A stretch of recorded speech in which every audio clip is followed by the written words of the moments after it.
everyone, welcome to my channel. In this video, I will show you how to crop a picture using Canva.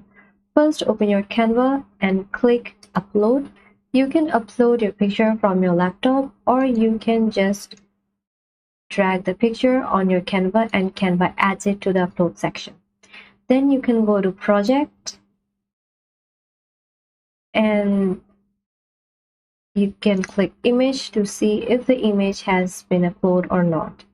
Then again go to Home button and click the custom size, and you can customize the size as you like. So for this video I'm going to 1920, and there are so many options. I'm going to click desktop wallpaper.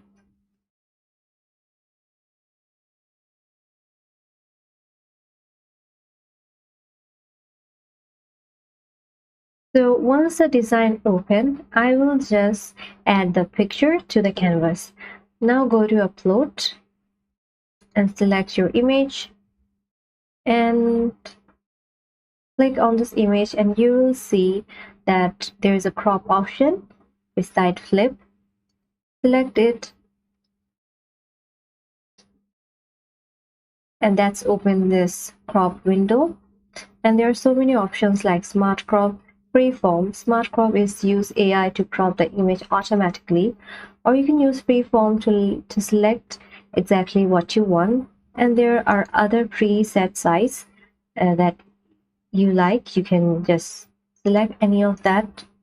And also you can rotate the image while cropping if you need, and adjust it until it's look just right for you. So once everything looks great, just hit the done button, and that's it. Your image is cropped perfectly, just the way you want. So if you like this video, don't forget to subscribe, and catch you in my next video.